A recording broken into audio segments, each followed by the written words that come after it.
One Piece 1125 has been released, bringing us closer to answers to the big questions. What really happened to the four Vegapunks? Why was the Tequila Wolf Bridge built? What is Stussie's fate? And what is the connection between Vegapunk and the Sky Island? So, without further ado, let's get started.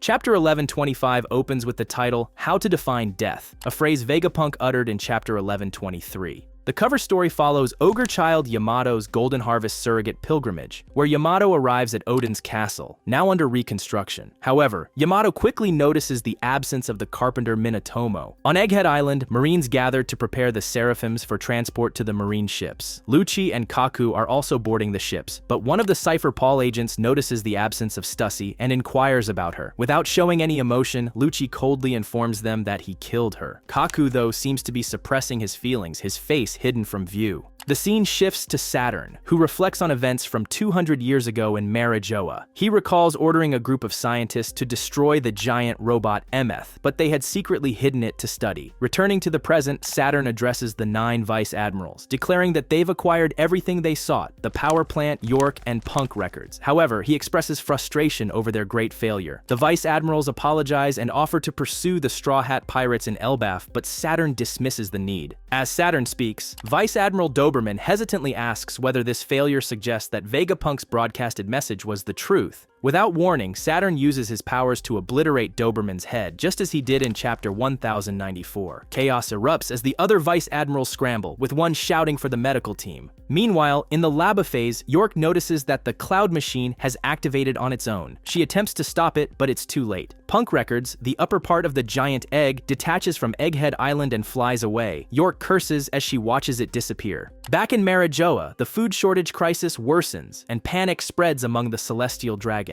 In Pangaea Castle, Figureland Garling strides into the Room of Authority, dressed in an elegant suit. He informs the other 5 elders that he has received a new order. His tone draws a reprimand from Warkshire, but Garling dismisses it, declaring that from now on, York will be under his direct command and he will take on the title of Warrior God of Science and Defense. The other elders are stunned by this announcement, understanding its significance. As Garling ominously declares that the world will soon enter an unprecedented state of chaos, the scene cuts back to Egghead Island. Saturn suddenly collapses, screaming in agony. Black flames and lightning surge from his body, and he ages rapidly, his form shrinking into a mummified state. As he writhes in pain, Imu's voice echoes in his mind, questioning why Saturn allowed Joy Boy to escape. Saturn pleads for mercy, but his body erupts in a massive explosion of black flames and lightning. When the smoke clears, only his skeleton remains. In the skies far from Egghead Island, Punk Records floats. Inside, Shaka, Edison, Pythagoras, and Atlas are revealed to be alive, discussing the situation. They acknowledge that York can still access the brain's information, but agree it's better than leaving it in her hands. Shaka reflects on their failure to take the laboratory, while Pythagoras laments their inability to invent due to a lack of resources. However, Edison hints that they have a friend who can help. The scene shifts to a corridor within the Egg Dome, lined with replacement parts for Vegapunk clones. The 4 Vegapunks combine their parts into a single body, joking and bickering as they reconstruct themselves. Edison makes a call to Heredas in Witheria, surprising him with the fact that Vegapunk is still alive.